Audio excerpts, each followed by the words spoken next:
brought to you by Silver Pumps. Top quality और consistent performance के लिए सिर्फ सिल्वर पंप्स नाम याद रखना। बिहार में विधानसभा चुनाव की तैयारियां जोरों पर हैं। इस बार सभी निगाहें दरभंगा शहरी विधानसभा सीट पर टिकी हैं।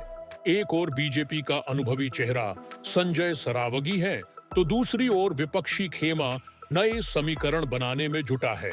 ऐसे में ये जानना जरूरी हो जाता है कि आखिर इस सीट पर इस बार किसका पलड़ा भारी है।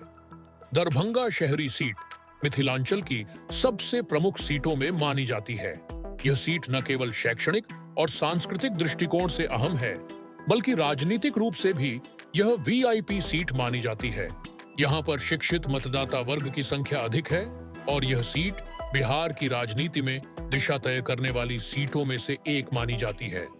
दरभंगा शहरी विधानसभा सीट पिछले 4 चुनावों से बीजेपी लगातार जीत रही है। अब हर कोई साल 2025 के चुनाव का इंतजार कर रहा है। अब हर कोई जानना चाह रहा है कि 2025 में जीत का सिलसिला जारी रहेगा या बदलाव देखने को मिलेगा। इस बार फिर बीजेपी इस सीट को बचाना चाहेगी, जो कि आसान भी हो सकता है क्योंकि बीजेपी और जेडीयू साथ मिलकर चुनाव लड़ रहे हैं। हालांकि महागठबंधन और बीजेपी जेडीयू के बीच इस बार कड़ा मुकाबला देखने को मिल सकता है। बाढ़, शिक्षा, रोजगार और कानून व्यवस्था इस बार के बड़े चुनावी मुद्दे होंगे। साल 2010 के विधानसभा चुनाव में दरभंगा सीट से बीजेपी के कैंडिडेट संजय सरावगी ने चुनाव में जीत हासिल की थी। संजय सरावगी ने चुनाव में 64,136 वोट हासिल किया था। वहीं आरजेडी के कैंडिडेट सुल्तान अहमद ने 36,582 वोट हासिल किया था। इस तरह से संजय सरावगी ने सुल्तान अहमद को 27,554 वोट के बड़े अंतर से हरा दिया था। वहीं कांग्रेसी कैंडिडेट कमरुल हसन ने 7,561 वोट लेकर तीसरा स्थान हासिल किया था। 2015 के विधानसभा चुनाव में दरभंगा सीट से बीजेपी के कैंडिडेट संजय सरावगी ने चुनाव में जीत हासिल की थी। संजय सरावगी ने चुनाव में 77,776 वोट हासिल किया था। वहीं आरजेडी के कैंडिडेट ओम प्रकाश खेड़िया को 77,316 वोट ही मिल पाया था। इस तरह से संजय सरावगी ने ओम प्रकाश खेड़िया को 7,000 वोट ही मिल पाया था। 640 वोट के अंतर से हरा दिया था। वहीं निर्दलीय कैंडिडेट जगदीश शाह 3,609 वोट लेकर तीसरे स्थान पर रहे थे।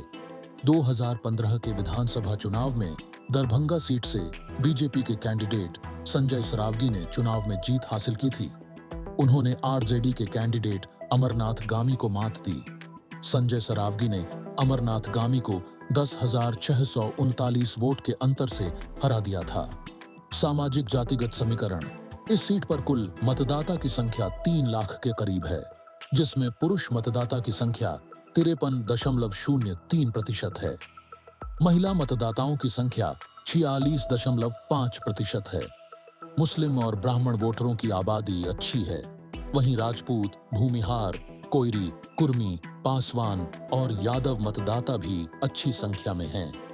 बिहार तक की टीम ने दरभंगा के कुछ वरिष्ठ पत्रकारों से बात की और जानने की कोशिश की कि किसका पलड़ा भारी है। अभी बिहार में चुनाव की प्रक्रिया शुरू नहीं हुई है, लेकिन लोगों के अंदर चहल पहल शुरू हो चुका है।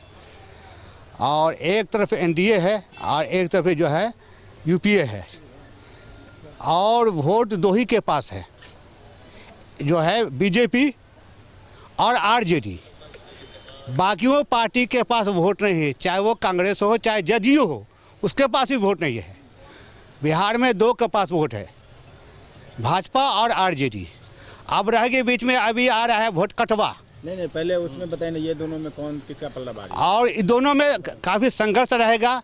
अभी तक जो है एनडीए वाले ने अपना जो है ये सिस्टम नहीं बनाया, क्या करना है नहीं करना है। लेकिन यूपीए ये का नाम है, यूपीए वाले जो है और आरजेडी के लोग जो है भाई बहन योजना, वृद्धा पेंशन के मामले में उन्होंने खोला है।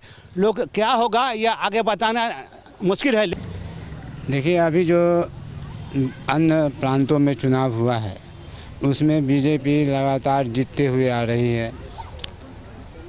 इस आधार पर एनडीए के कार्यकर्ता काफ़ी उत्साहित हैं और इसका फीडबैक आम लोगों में भी देखने को मिल रहा है कि एनडीए अपार बहुमत से माने जीत सकती है। मोटा मोटी एनडीए का पलड़ा अन्य प्रांतों को देखते हुए और इसके के जो घटक दल है उसमें कोई टूट नहीं है, एक दूसरे के खिलाफ कोई बयानबाजी नहीं कर रहे हैं और एक साथ मिल करके अपने घटक दल के साथ भाजपा सम्मेलन भी कर रहे हैं, एकजुटता का परिचय दे रहे हैं। तो इसका कहीं ना कहीं रिजल्ट आने वाले चुनाव परिणाम पर इसका असर पड़ेगा।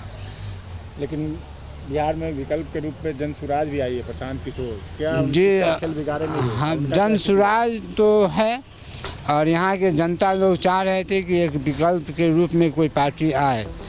हालांकि अभी चुनाव में समय है, लेकिन दरभंगा जैसी सीटों पर माहौल गरमाने लगा है।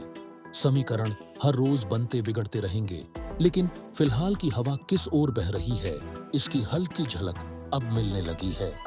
इस सीट को लेकर आप क्या सोचते हैं? कमेंट बॉक्स में हमें अपनी राय जरूर बताइए।